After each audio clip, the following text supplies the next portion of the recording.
quiero compartir un mensaje que nace del corazón de Dios.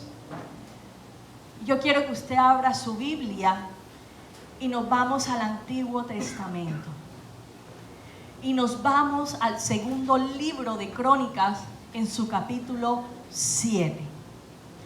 ¿Sabe, iglesia? Este es un pasaje extraordinario. Es un pasaje maravilloso.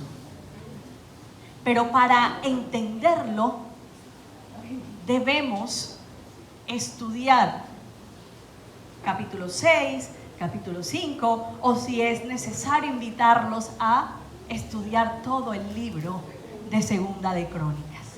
¿Sí? Entonces vamos a leer lo que dice la palabra de Dios en el versículo 14. Si se humillare mi pueblo, sobre el cual mi nombre es invocado, y oraren y buscaren mi rostro, y se convirtieren de sus malos caminos, entonces yo oiré desde los cielos y perdonaré y sanaré su tierra. ¿Sabe, hermanos? Este versículo muchas veces es mal manejado a lo largo del tiempo. Muchas veces lo usamos cuando queremos confesar nuestros pecados o tener una restauración total, nos vamos a este pasaje, hacemos lo que dice acá para recibir las promesas que ahí están. Pero yo quiero esta mañana que podamos nosotros entrar y contextualizar ese versículo, ese texto, y a quién fue dado. Porque sabe, ese texto fue dado al pueblo de Israel. Fue dado al pueblo de Israel. Y vamos a entrar un poquito en la historia. A lo largo de la historia, la relación de Dios con el pueblo de Israel ha estado determinada por una constante. Es el llamado o la misericordia de Dios que hace llamando a un pueblo infiel a que regrese a su presencia. Ustedes no lo han leído en la palabra que siempre está el Señor llamando. Está invitando ¿a qué? A arrepentimiento. Siempre está dando promesas de sanidad y está dando promesas de ¿qué? De redención. Y eso nosotros lo vemos a lo largo de la palabra. Así el pueblo pecara, el pueblo iba en contra de lo que el Señor ordenaba. Nunca veíamos al Señor ejecutando o haciendo una destrucción inmediata con su pueblo, sino que lo invitaba a humillarse, a rendirse, a renovarse, a arrepentirse. Entonces, aquí vemos, empezando desde el capítulo 6, me voy un poquito al capítulo 6, vemos que este versículo, el 14 primero que todo, no surge de un tiempo de crisis, sino que surge de un tiempo de gracia. Saben, este versículo surge porque el rey Salomón, ¿saben quién era el rey Salomón? ¿El hijo de quién? De David. Dios le da el privilegio a él ¿de qué? De construir el templo. Y David era un adorador. David amaba, David anhelaba construir el templo del Señor, de tener allí la presencia de Dios, de tener el arca del pacto en la iglesia, en un lugar fijo. Recordemos que en ese tiempo, cuando el pueblo se trasladaba, ellos tenían como una especie de templo portátil, tenían un tabernáculo. Y donde iban, ellos armaban. Y si tenían que moverse a otro lugar, desarmaban y nuevamente armaban. Pero ¿qué había allí en ese tabernáculo? El arca del pacto. ¿Y qué tipifica el arca del pacto?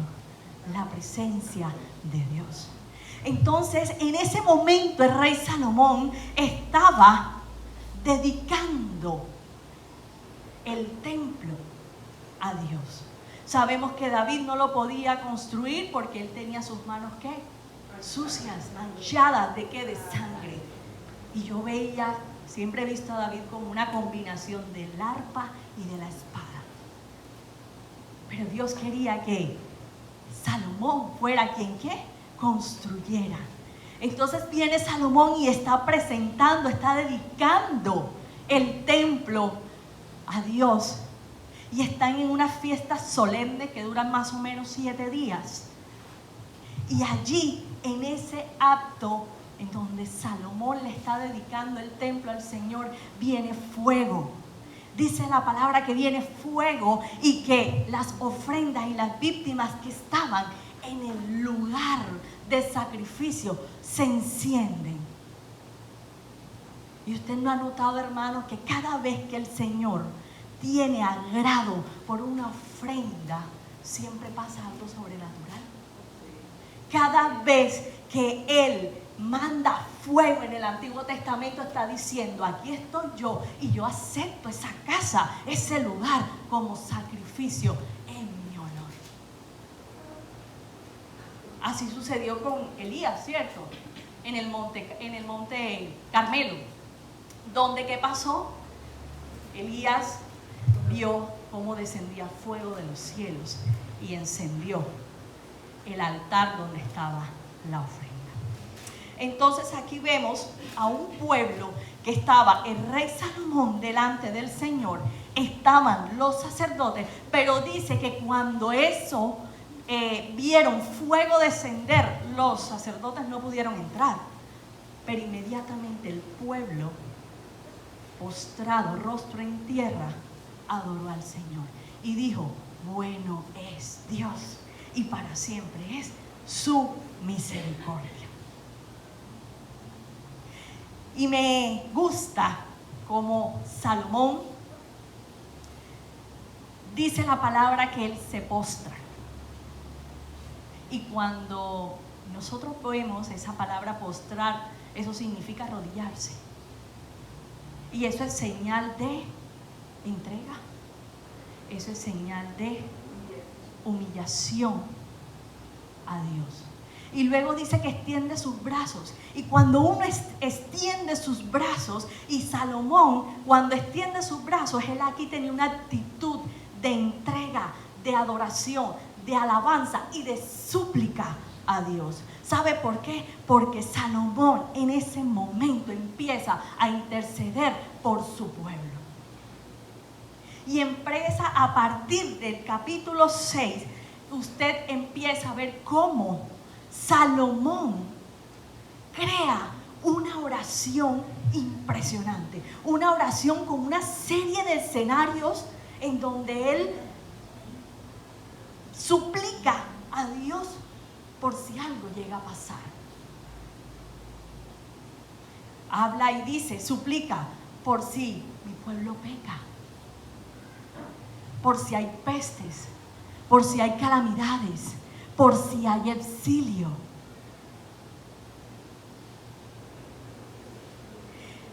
Y además de orar por el pueblo, diciéndole que si ellos venían a este lugar y venían con un corazón humillado, dispuesto, así fueran infieles, tú le oirás, tú le escucharás y los perdonarás.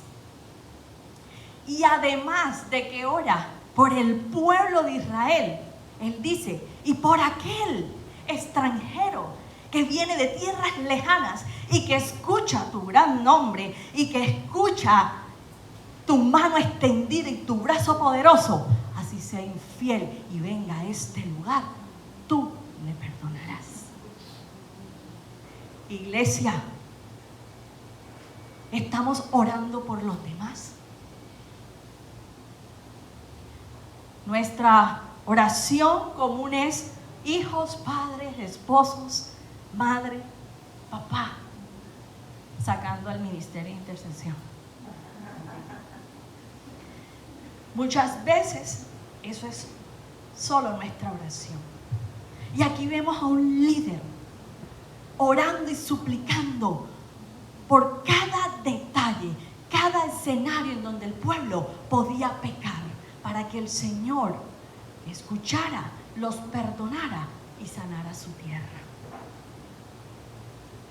Yo los invito como iglesia a que estemos orando en todo tiempo.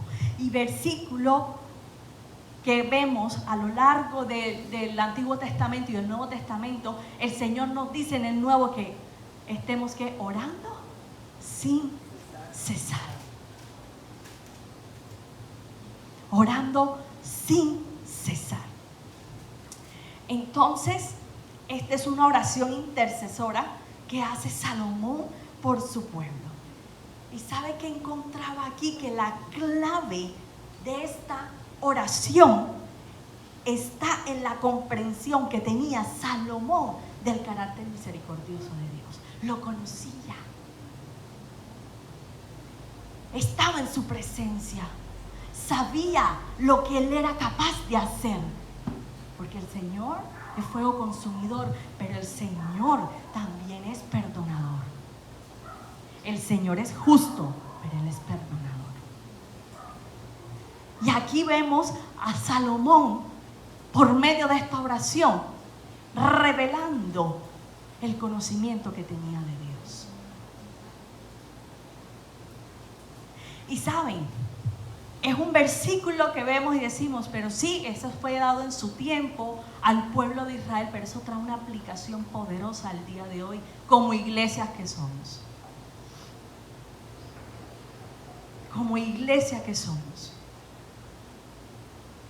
Debemos orar todo tiempo.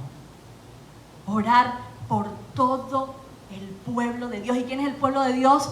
Nosotros. La iglesia. Dice nación santa, pueblo adquirido por Dios, real sacerdocio. Somos el pueblo de Dios. ¿Usted lo cree, hermano? El pueblo de Dios.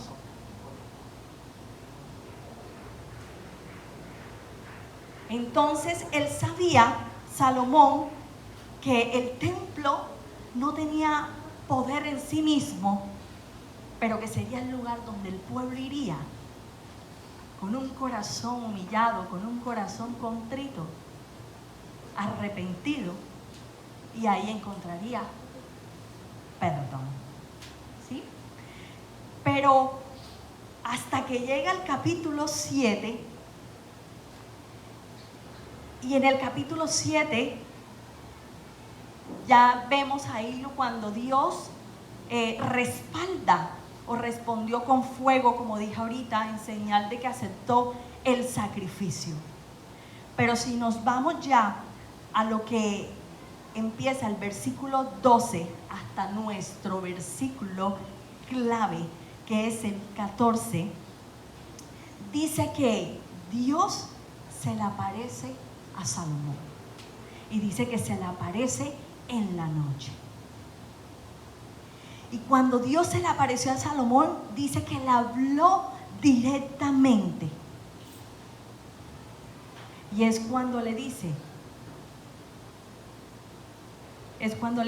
y si se humillare mi pueblo, sobre el cual mi nombre es invocado, y oraren, y buscaren mi rostro, y se convirtieren de sus malos caminos, entonces yo iré desde los cielos, y perdonaré sus pecados, y sanaré su tierra. Al momento que el Señor se muestra a Salomón, por medio de este versículo podemos ver de que el Señor le está diciendo, yo estoy escuchando tu oración y yo recibo tu oración, pero aquí hay una condición, que si mi pueblo va con un corazón, vuelve a mí, yo les perdonaré, oiré sus oraciones y sanaré. Y sanaré. Y esa es confirmación de la oración de Salomón por parte de Dios, y que aceptaba ese lugar, esa casa, como sacrificio. Pero su favor estaba condicionado a la respuesta del corazón del pueblo.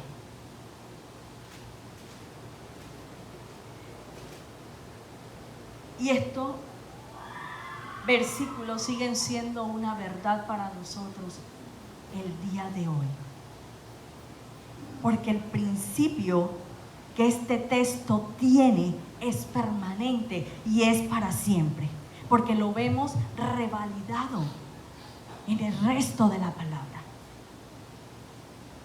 Si nos vamos, Nuevo Testamento, un corazón contrito y humillado no despreciará Dios. Si confesares vuestros pecados, Él es fiel y justo para perdonarnos. ¿Sí? Un corazón contrito y humillado no despreciará a Dios. Después dice, acercaos confiadamente al trono de la gracia y hallaréis gracia y misericordia para el oportuno socorro. Luego dice, el que se humilla será ¿qué? Exaltado, y el que se exalta será humillado. ¿No está revalidando esos versículos esta palabra? Este texto que estamos hoy estudiando, que era para el pueblo de Israel, pero tiene una enseñanza para nosotros, porque Dios quiere que su pueblo, su iglesia hoy, se humille, ore, busque su rostro y se vuelva de sus malos caminos. De tal manera amó Dios al mundo que ha dado a su Hijo unigénito, para que todo aquel que en Él cree no se pierda, mas tenga vida eterna. Sanaré su tierra, cree en Jesucristo y tendrá salvación. Esa es nuestra promesa como iglesia hoy. Cree en el Señor Jesucristo. Pero quiero hoy, iglesia, mostrarle en ese versículo que hay dos partes fundamentales. La primera es lo que Dios quiere de nosotros. Y la segunda es lo que Dios nos da en respuesta de lo que nosotros hagamos en el primer punto. Entonces, dice, el primer punto es la humildad. Si se humillare mi pueblo. Y a veces tenemos un concepto errado de humildad. ¿Qué significa humildad? Es cuando yo reconozco, todos los días le digo, papá, yo te necesito. Yo todos los días te necesito. Eso es humildad. Y yo dejo mi orgullo, rindo mi orgullo, rindo mis excusas, rindo mi humanidad y le digo, te necesito en todo tiempo. Te rindo mis planes humanos, porque muchas veces hacemos planes sin consultarle a Dios. Y al final vemos una respuesta y decimos, el Señor no me cumplió lo que empecé a hacer y lo ejecuté. Pero usted inició antes de crearlo, ejecutarlo. Usted fue ante el Padre y le dijo, te pongo en tus manos. Necesito que me muestres si debo hacer esto o debo hacer aquello. Por eso muchas veces no tenemos las respuestas adecuadas que nosotros queremos, claro, porque la voluntad de Dios es buena, agradable y perfecta. Y eso me llevó a Lucas. Lucas en el capítulo, ya le digo 18, ¿sí? En sus versículos del 10 al 14, allá hay una parábola muy interesante. Todos se la saben, que es la del fariseo y la del publicano, ¿cierto? Vamos a leerla. Dice, 2 hombres subieron al templo a orar. Uno era fariseo y el otro era recaudador de impuestos. El fariseo, puesto en pie y a solas, oraba, oh Dios, te doy gracias porque no soy como otros hombres, ladrones, malhechores, adúlteros, ni como el recaudador de impuestos. Ayuno 2 veces a la semana y doy la 10ª parte de todo lo que recibo. ¿Le suena familiar?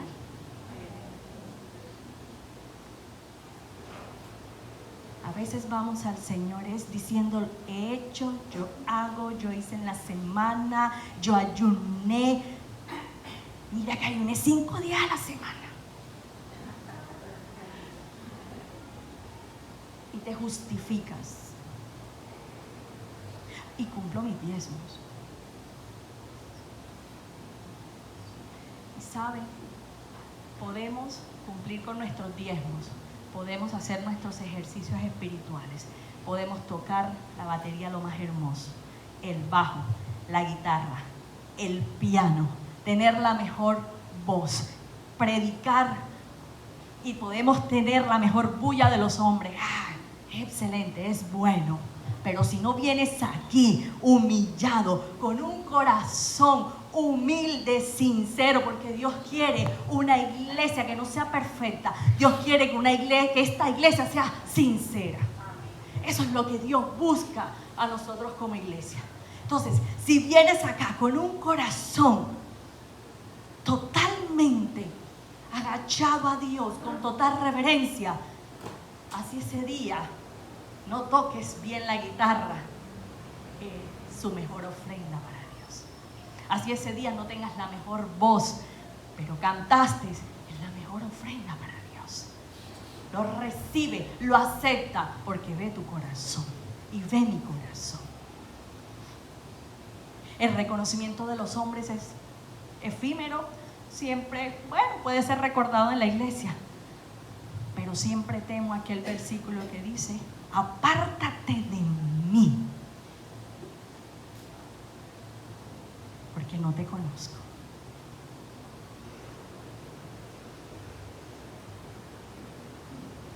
Busquemos al Señor y busquemos siempre que nuestro corazón tenga la reverencia y la humildad. Y cuando su corazón es reverente, es humilde, su exterior se le nota. Escuchaba a un hermano un testimonio, y perdón hermana Mabe que comente. Cuando nosotros damos o manejamos en nuestro trabajo o damos nuestro testimonio hacia Dios, usted es reconocido como cristiano. Y a veces no tiene necesidad de hablar, porque a mí me ha pasado que voy al lugar y me dicen: tú eres cristiana, y no he pronunciado ni una sola palabra, porque Dios hace que las piedras hablen. Y es allí donde uno dice: wow, sí, empieza uno enseguida a predicar y a hablarle a los demás sobre Dios. Pero si usted no vive eso en casa, ¿cómo pretende que los demás lo vean? Nadie lo va a ver, ni Dios. Y aquí estamos cantando, predicando. Qué bueno es que tengamos a papá con esa alabanza, con el mejor perfume, me lo imagino, de su pueblo rendido, con un corazón humillado. Entonces, siguiendo la parábola, dice: en cambio, el recaudador de impuestos, que se había quedado a cierta distancia, imagínense, no tenía ni el valor de acercarse, ni siquiera se atrevía a alzar la vista al cielo, sino que se golpeaba el pecho y decía: oh Dios, ten compasión de mí, que soy pecador. ¿Quién se fue justificado para su casa? El publicano. Se fue justificado. Él no vino a darse golpes de pecho alabándose lo que había hecho. No, él se vino a dar golpes de pecho diciéndole: yo me rindo, yo te necesito, yo soy pecador, perdóname, ten misericordia. Y se fue justificado este hombre. Segundo punto: si oraren y buscaren mi rostro. Dios le estaba diciendo al pueblo de Israel que tenían que ¿qué? Que orar. Y tenían que buscar su rostro. Y no nos lo dice hoy a nuestra iglesia, hermanos: orar sin cesar, buscar de la presencia de Dios.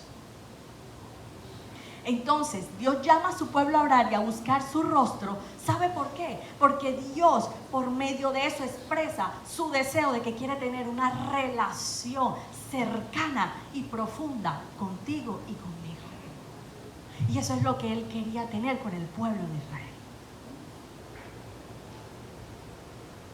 Viene de su deseo, de su voluntad. Compartir con ella, compartir conmigo. Por eso dice la palabra que primeramente Dios coloca el ¿qué? El querer. El querer.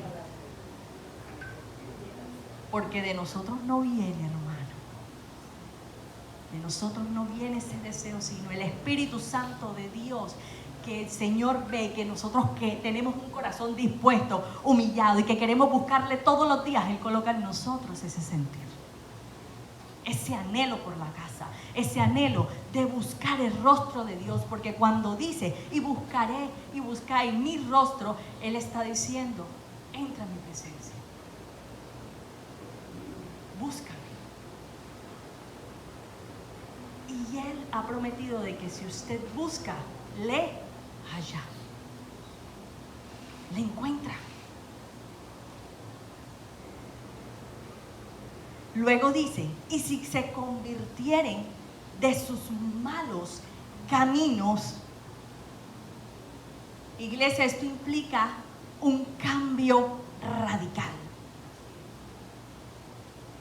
Le está diciendo a su pueblo, hey, no es solo que te sientas mal por el pecado, es que déjalo.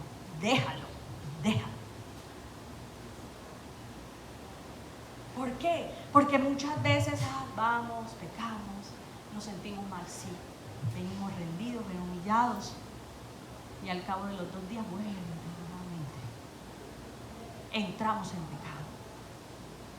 Y nos sentimos mal, nos sentimos pésimos y toda la semana ni nos acercamos, ni queremos llegar ante Dios, ni orar, porque otra vez hemos vuelto a pecar y a caer en lo mismo. Pero el Señor nos dice aquí, déjalo. Yo no quiero que solamente te sientas mal, déjalo. Es volvernos, iglesia, completamente a Dios y renunciar a todo lo que le desagrada a Dios. Todos tenemos errores, somos humanos y todos tenemos nuestros pecados ocultos que solamente el Señor conoce y que todos los días tenemos que ir ante su presencia, revestirnos para hacer todo acorde a lo que a Él le agrada, a lo que Él quiere. Y no es porque, si yo actúo mal me va a ir mal. Esa es la ley de Murphy.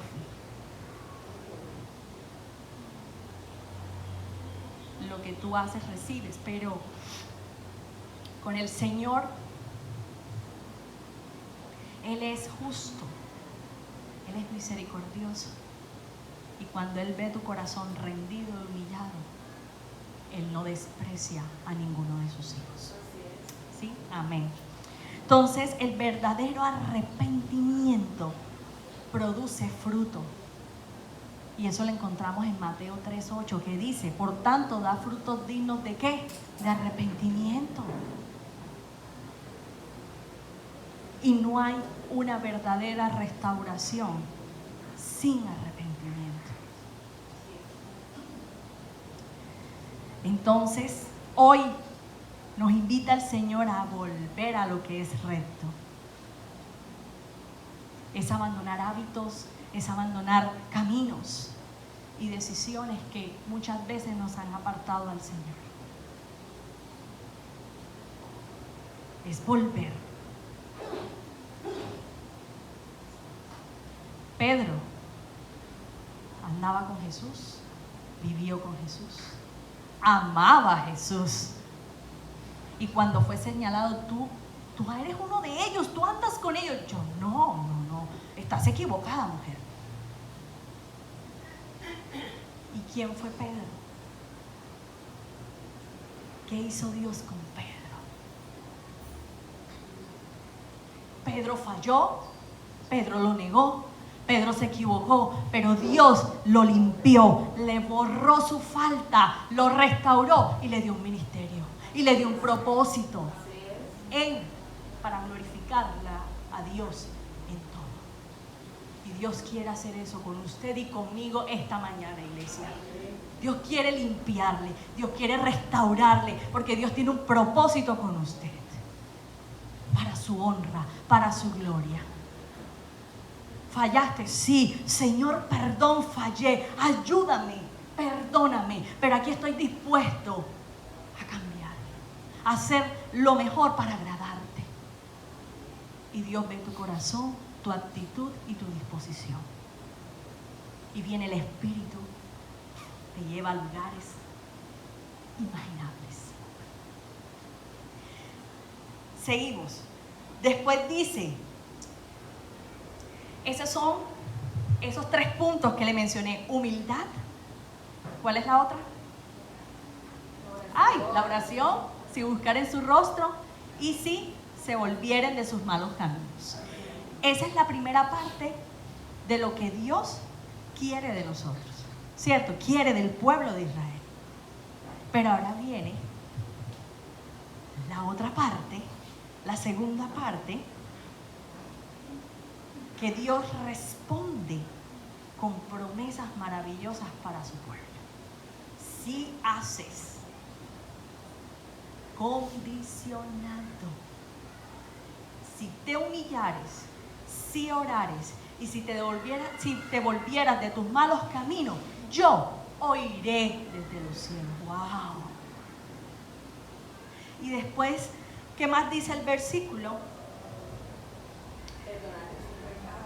Desde los cielos, y perdonaré sus pecados y sanaré su tierra.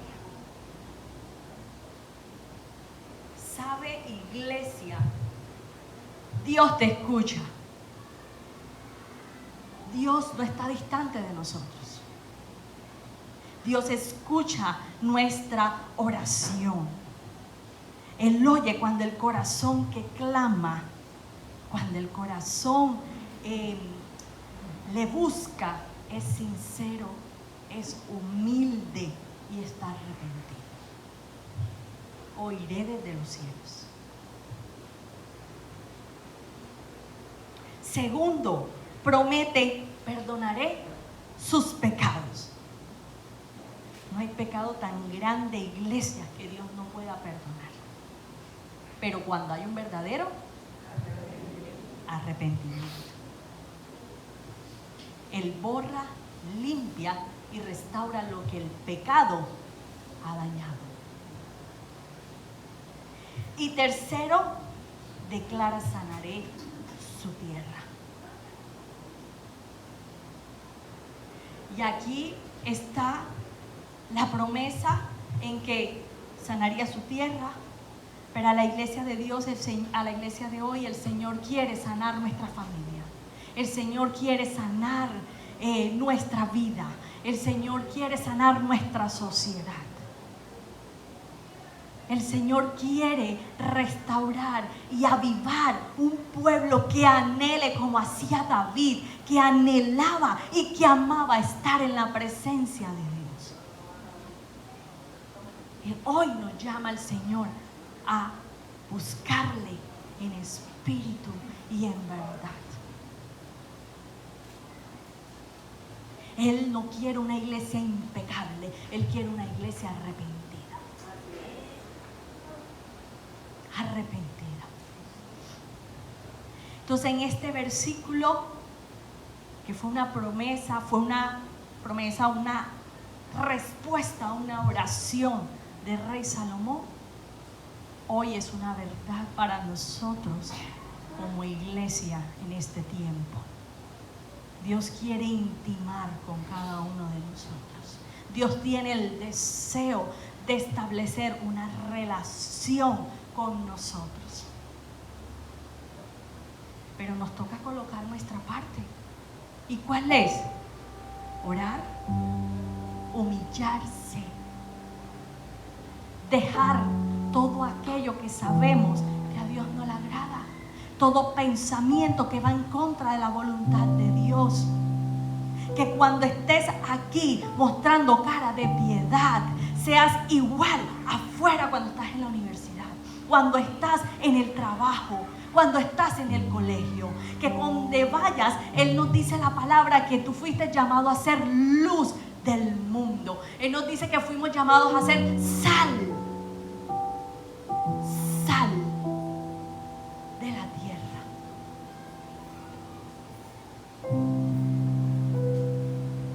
Nosotros como cristianos estamos llamados a servir. Nosotros como cristianos estamos llamados a amar. Nosotros como cristianos estamos llamados a interceder por los demás, a ayudar a nuestro prójimo. Y sabe, eso que puede ver una persona en nosotros puede hacer que le interese, que anhele conocer a Dios por medio de nuestro testimonio. Y ahí usted le está hablando del Dios Todopoderoso. Y todo eso se logra en intimidad. Todo eso se logra cuando llegamos ante el Padre y nos rendimos completo. Y ve nuestra disposición. Y ve nuestro amor. Y nuestro anhelo y nuestro deseo de buscarle todos los días. Eso es lo que Dios quiere esta mañana.